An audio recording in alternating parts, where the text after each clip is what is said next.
Good day everyone, so for today's video, I'm going to tackle about the module 2, which is the institutional based correction. So, lesson 2.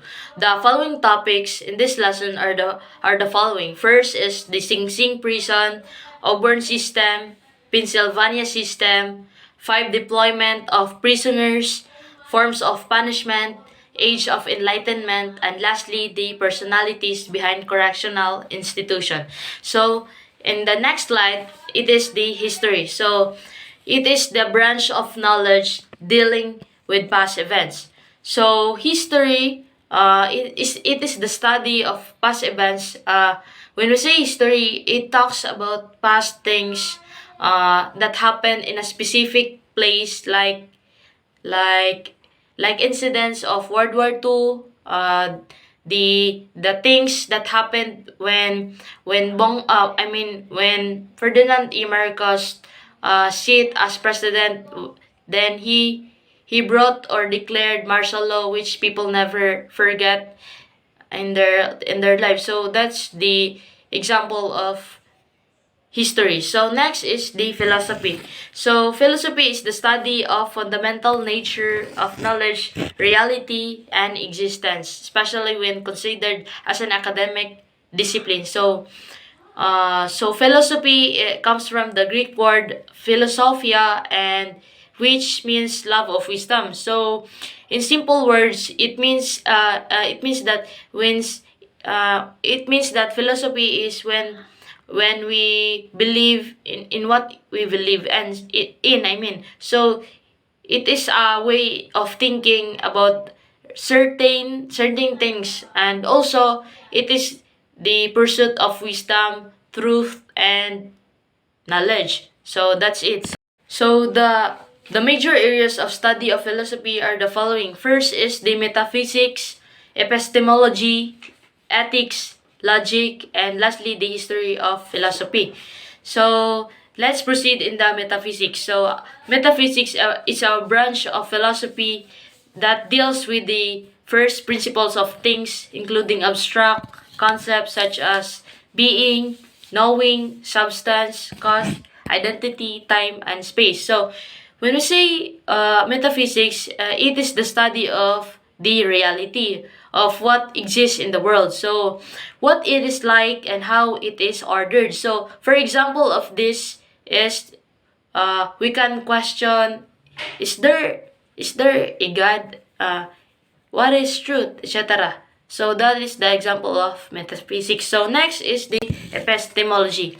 So the study of the nature and scope of knowledge and justified belief.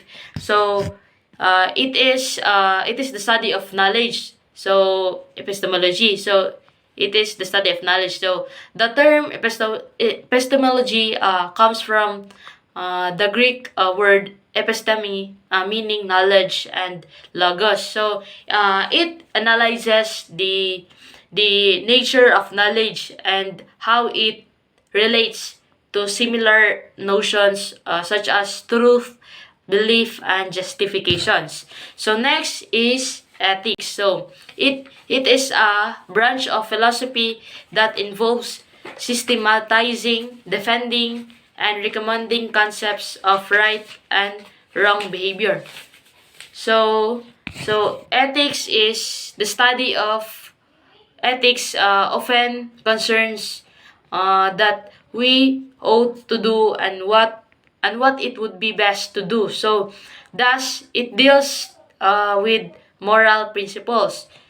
So that's it. So the ethics has three major areas of study within ethics are recognized today, which is the following. So metaethics, normative ethics, and applied ethics. So metaethics. So it is the branch of philosophical ethics that asks how we understand, know about, and what we mean when we talk about what is right and what is wrong. So metaethics, it is the branch of philosophical ethics that asks how we understand, know about, and what we can mean when we talk about what is right and wrong, what is right and wrong. So that's it. So next is the normative ethics. So it is the study of ethical action. It is a branch of ethics that arise when considering how one ought to act morally speaking. Normative ethics examines standards for the rightness and wrongness of an action. So next is the applied ethics. Applied ethics is a discipline of philosophy that attempts to apply ethical theory to real life situations. So when we say applied ethics, it is used in some aspects of determining a public policy, as well as by individuals facing difficult decisions. For example, is getting an abortion immoral? So that's one example question of applied ethics. So next is imprisonment, the act of restraining the personal liberty of an individual confinement in a prison. So when we say in prison, it is to confine a person in prison or jail, especially as a punishment for a crime. So that's it.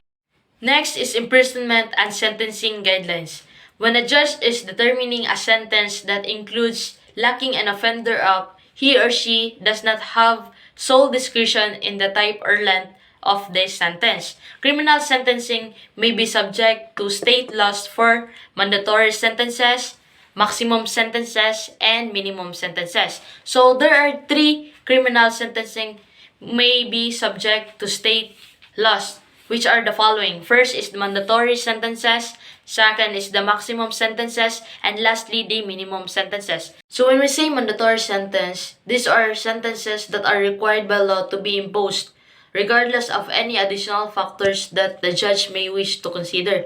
So it means that mandatory sentence is if a person commits a particular crime, then there is a mandatory sentence attached to that crime. So thus the mandatory sentence is life in prison. So that's it. So next, let's proceed to the maximum sentence. So when we say maximum sentence, these are the maximum amount of time someone can sentence to spend in prison, depending on the crime he commits. So it means that if the maximum sentence for armed robbery is 7 years, then the most amount of time he or she spend will be 7 years for committing that crime. So next is the minimum sentence. Minimum sentence contain the last amount of jail time that someone can be assigned upon being convicted of criminal charge. So if the person or people is convicted of possessing drugs in the first degree, or in a first offense, then the minimum sentence that person can receive is 20 years in jail. So next is the development. So development is a process that creates growth, progress, positive change, or the addiction of physical, economic, environmental, social, and demographic components. So it means that it is the process of developing or being developed. So next is prison. A prison is a building in which people are legally held as a punishment for a crime they have committed or while awaiting trial. So it means that it is where the people who committed crime kept in order to punish them of what they have committed. So next is Sing Sing prison. So this is Sing Sing prison. Sing Sing prison, maximum security prison located in Ossining, New York, in use since 1826, is one of the oldest penal institution in the United States. So Sing Sing prison is one of the oldest prison facilities in United States, and used in the year of 1826, which is located in Ossining, New York. So it is also among the most well-known in the country, especially notable for its harsh conditions in the 19th and 20th century. So it is known for its cruel form or way of punishing prisoners in 19th and 20th century. Sing Sing Prison on the Hudson River at Osinee, New York. Originally known as Mount Pleasant Prison, it was constructed in the village of Sing Sing on the east bank of the Hudson River, some 30 miles north of the New York City. So it is called Mount Pleasant Prison and constructed in the village of Sing Sing. It was designed to provide additional prison space and to replace Newgate Prison. Construction was undertaken in 1825 by convict laborers under the supervision of Elam Leeds, warden of Auburn State Prison. So, Newgate Prison was replaced by Sing Sing Prison to provide more prison space, and it was constructed by prisoners which supervised by Elam Leeds, warden of Auburn State Prison in 1825. So next, these are the following programs in the Sing Sing Correctional Facility. First is the Alcohol and Substance Abuse Treatment Programs, Anger Management Programs, Educational or Vocational Programs, Family Development Programs, Guidance and Counseling Services, Library and Law Library Services, Recreational Programs, Religious Services, Sex Offender Treatment Programs, Temporary Release Programs, Trauma Programs, Transitional Services Programs, the Veterans Services, and lastly the Volunteer Services and Programs. Next is Elam Lins. He was born in Litchfield, Connecticut in 1784. His parents moved to Troy, New York when he was an infant. He learned the hatter's trade and worked at it for some years. So, in the year 1784, Elam Lins was born in Litchfield, Connecticut and learned the hatter's trade and worked for years. So, in the War of 1812, he held a captain's commission in a New York regiment. Was a prison warden, he helped create the Auburn system, which consisted of congregate labor during the day and as isolation at night, starting in 1821, and was warden of Sing Sing from 1825 to 1830. So he helped create the Auburn system, and in the year 1825 to 1830, he became warden of Sing Sing. He officially became head of the new prison when it opened in 1826. True, it was not complete until 1828. After his retirement from the prison service, he lived in New York City where he died in 1855. So, in the year 1826, he became head of the prison and lived in New York City after his retirement from the prison and died in 1855. So next is Alexis de Tocqueville. Born on July 29, 1805, Paris, France. Died on April 16, 1859 in Cannes, France. Was a French aristocrat, diplomat, political scientist, political philosopher, and historian. He is best known for his works Democracy in America, appearing in two volumes, 1835 and 1840, and The Old Regime and the Revolution in 1856. So he was known for his work about democracy in America and the old regime and the revolution. He was active in French politics, first under the July monarchy, 1830 to 1848, and then during the Second Republic, 1849 to 1851, which succeeded the February 1848 revolution. He retired from political life after Louis Napoleon Bonaparte's 2nd December 1851 coup, and thereafter began work on the old regime and the revolution.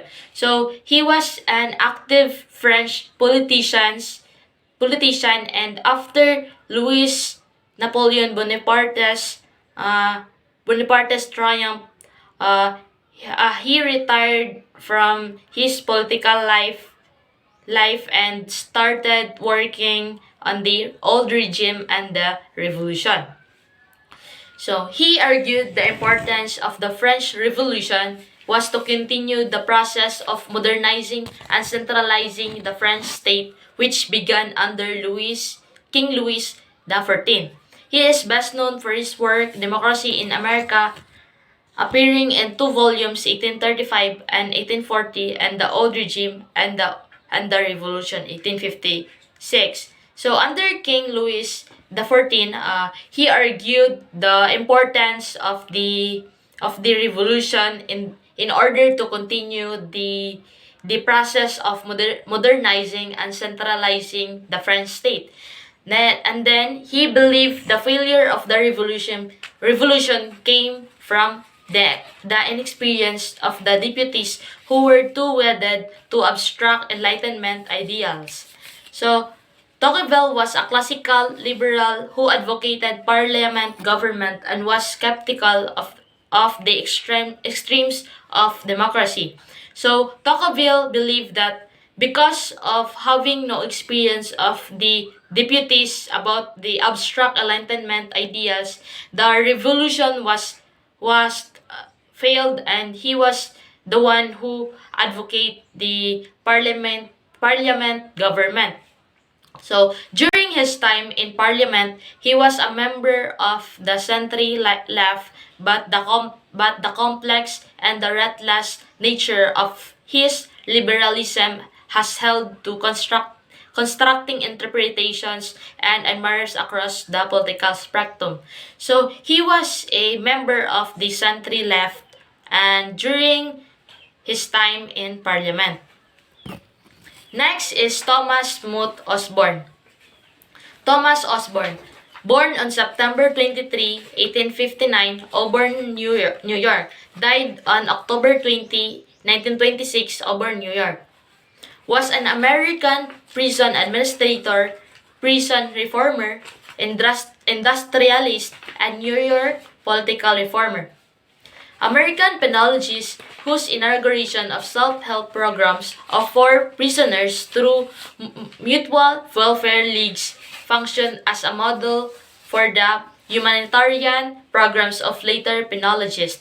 Osborne served 2 terms on the Auburn Board of Education and in 1903 was elected mayor of Auburn, serving 1 term.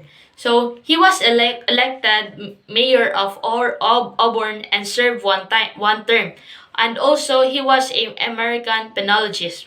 In 1913, he became chairman of the New York State Commission on Prison Reform, a post that inspired him to spend a week in Auburn's prison as Tom Brown to learn about conditions firsthand. So in the year 1913, he spent a week in Auburn prison because of a post that inspired him. Osborne was warden in 1914 to 1916 of Sing Sing State Prison, now Sing Sing Correctional Facility, in Sing Sing, now Ossining, New York, and commander 1917 to 1920 of the Postmount Naval Prison in Hampshire. He instituted a mutual welfare league in both places. So he was a warden in Sing Sing Prison in the year 1914 to 1916. So Osborne wrote many books on penology and founded a national society for dissemination of penal information. So these are the two works of Osborne. Osborne was a writer too, and he wrote a lot of books about penology. So next is Lewis Edward Luce. Born on September 13, 1883, Elmira, New York. Died on April 23, 1947, Garrison, New York. Was a prison warden and a proponent of prison reform. During his 21-year tenure at Sing Sing Correctional Facility, he supervised the execution of 303 prisoners. So during his 21 year of incumbent or tenure at Sing Sing prison, he supervised 303 prisoners' executions. In 1920, Luz instituted such reform as the establishment of theatricals, film showings, and athletics, the installation of workshop, safety devices, and provision of radio earphones for each cells. He also required all inmates to wear the same kind uniform in order to destroy distinctions of wealth and outside status. So in the year 1920, he instituted reforms and required all prisoners to wear the same kind uniform to destroy the difference of status, whether you are poor or rich. So that's it. He supervised hundreds of executions. Among his books, 20,000 in Sing Sing 1932 is the best known. So Lewis Edward Luce, his best known work is the 20 Years in Sing Sing. Next is Sing Sing Prison Cell, constructed by prisoners. The original building was 476 feet long, 44 feet wide, and 4 tiers high with a capacity of 800 cells, all built of Sing Sing marble. Each cell was 7 feet deep, 3 feet 3 inches wide, and 6 feet inches high. So it was constructed by prisoners, and each cell was 7 feet deep, 3 feet 3 inches wide, and 6 feet 7 inches high. On November 26, 1828, the incarcerated occupied their cells for the first time. So the prisoners occupied their cells in the first time on November 26, 1828. So next is Auburn State Prison. So this is Auburn State Prison. A prison located in Auburn, New York, opened in 1816. It established a disciplinary and administrative system based on silence, corporal punishment, and congregate group labor. So it was opened in the year 1816 and located in Auburn, New York. In architecture and routine, Auburn became the model for prisons throughout the United States. So Auburn State Prison became a model prisons in the whole United States. Auburn originally used congregate cells, but in 1821, Warden William Britton borrowed the concept of solitary cells from the so-called Pennsylvania system. Britton designed a unique 5-tiered cell block of 2 rows of single cells, placed back in the center of the building. Cells measured only 3.5 feet wide, 7.5 feet long, and 7 feet high. Doors faced outer walls lined with grated windows that provided indirect light and air. So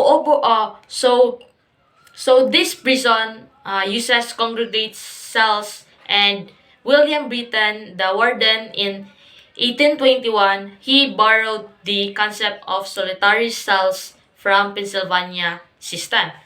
So next is penitentiary. A penitentiary is a place you are sent to make repentance for a crime committed. So it is a place where criminals or offenders put are unkept in order to repent and punish them for what they committed. So next is William Britton. Is a native of Illinois and was born and farmed near Springfield, Sangamon County, January 19, 1866. He is a son of Henry and Nancy Mallory Britton, also natives of Sangamon County, where they spent their entire lives. So William, he was a warden in 1821 and the one who borrowed concept of solitary cells from Pennsylvania system. He lived in Sangamon County and a native of Illinois. So next is Pennsylvania system. So this is Pennsylvania system. Penal method based on the principle that solitary confinement fosters penitence and encourages reformations.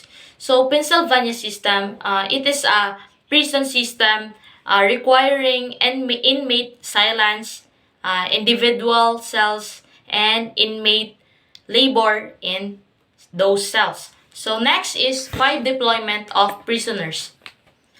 So these are the different types of criminal punishment.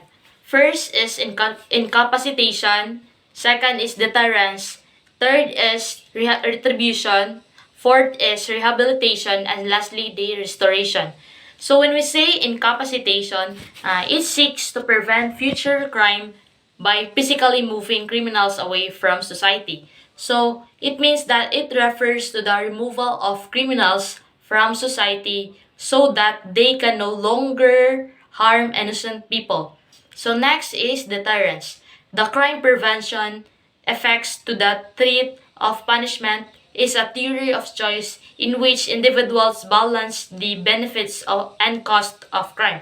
So when we say deterrence, it is the prevention of future crime. So it prevents warnings to people thinking about committing crimes, and that the possibility of going to prison will discourage people from breaking the law. So that is deterrence. So let's proceed in the retribution. Refers to the act of setting punishment for someone that fits the crime. So when we say retribution, it is the punishment that someone receives as revenge for his committing of criminal acts. So next, criminal acts. So next is rehabilitation. The action of restoring someone to health or normal life through training and therapy after imprisonment, addiction, or illness. So it is the act of or process of returning something to its earlier good condition. So next is restoration. The act or process of returning something to its good condition or position. So the goal of this restoration is it's for offender to make direct amends to both the victim and the community in which the crime has committed. So next, let's proceed to the age of enlightenment. So there are 5 personalities behind correctional institution. First is Cesare Beccaria, second is Cesare Lombroso, third is William Conqueror, fourth is Enrico Ferri, and lastly Clifford Shaw. So Cesare Beccaria. So this is Cesare Beccaria. Was an Italian criminologist, jurist, philosopher, economist, and politician, who is widely considered one of the greatest thinkers of the Age of Enlightenment. So Cesare Beccaria was a widely considered one of the greatest thinkers of the Age of Enlightenment. Born on March 15, 1738, died on November 28, 1794. He is well remembered for his treatise on crimes and punishment in 1764, which condemned torture and the penalty, and was a founding work in the field of penology and the classical school of criminology. He was well known for his work on crimes and punishment in 1764. So this is the crimes and punishment. On Crimes and Punishment is a treatise written by Cesare Beccaria in 1764. The treatise condemned torture and the death penalty and was a founding work in the field of penology. So this work of Cesare Beccaria in 1764 is about punishment and the death penalty for offenders or the criminals. So next is Cesare Lombroso. So this is Cesare Lombroso. Born on November 6, 1835, died on October 19, 1909, was an Italian criminologist, physician, and founder of the Italian School of Positivist Criminology. So he was an Italian and the founder of Italian School of Positivist Criminology. Described as the father of modern criminology, Cesare Lombroso's theory of the born criminal dominated thinking about criminal behavior in the late 19th and early 20th century. So, Cesare Lombroso has a theory about born criminal and described as the father of modern criminology. So next is William the Conqueror. So this is William Conqueror. Born in c. 1028, Falaise, Normandy, France, died on September 9, 1087, Rouen, usually known as William the Conqueror and sometimes William the Bastard. So, William the Conqueror also sometimes called as William the Bastard, was the first Norman king of England, reigning from 1066 until his death in 1087. A descendant of Rolliou, he was Duke of Normandy from 1035 onward. In the year 1066, he ruled England and was the first Norman king and also a descendant of Rolliou, one of the greatest soldiers and rulers of the Middle Ages. He made himself the mightiest noble in France and then changed the course of England's history by his conquest of that country. So he is the greatest soldiers and rulers of the Middle Ages and the one who changed the course of England's history. So next is Enrico Ferri. So this is Enrico Ferri. Born on February 25, 1856, San Benedicto po, Lombardy, Venetia. Died on April 12, 1929, Rome, Kingdom of Italy. Was an Italian criminologist, socialist, and student of Cesare Lombroso, and the founder of the Italian School of Criminology. So he was the student of Cesare Lombroso and the founder of the Italian School of Criminology. He worked first as a lecturer and later as a professional criminal law, having spent time as a student of Cesare Lombroso. Ferry focused more on social and economic influences on the criminal and crime rates. So he was a professor of criminal law and worked first as a lecturer, and he focused about social and economic influences on the criminal and crime rates. So his research led to him postulating theories calling for crime prevention methods to be mainstay of law enforcement, as opposed to punishment of criminals after their crimes had taken place. He became the founder of the positivist school and he researched psychological and social positivism as opposed to the biological positivism of Lombroso. So he is the one who opposed to the biological positivism of Lombroso, and he researched psychological and social positivism and led him to postulating theories for crime prevention methods. So, in 1886, he was elected to Italian Parliament. In 1893, he joined the Italian Socialist Party and edited their daily newspaper, Da Avante. In 19,000 and 1904, he spoke out in Congress against the rules of socialist ministers in Borghese governments. He favored Italia neutrally during World War I, and he was re-elected as a Socialist Party deputy in 1921. So he was elected to Italian Parliament in 1886 and joined the Italian Socialist Party in 1893. So next is Clifford Shaw. So this is Clifford Shaw. Born in 1895, Luray, Indiana. Died in 1957.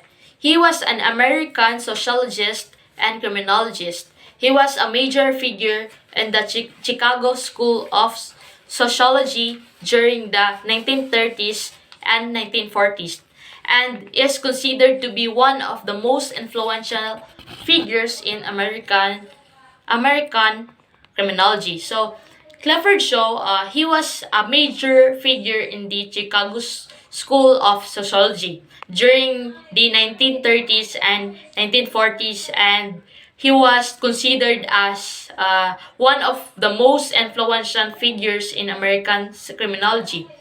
His work on juvenile delinquency with Henry D. Mackay, conducted in the late 1920s, played a pivotal role in moving the studies of such delinquency toward the discipline of sociology and away from psychology and psychiatry. So Shaw, he worked with Mackay about juvenile delinquency in the late 1920s.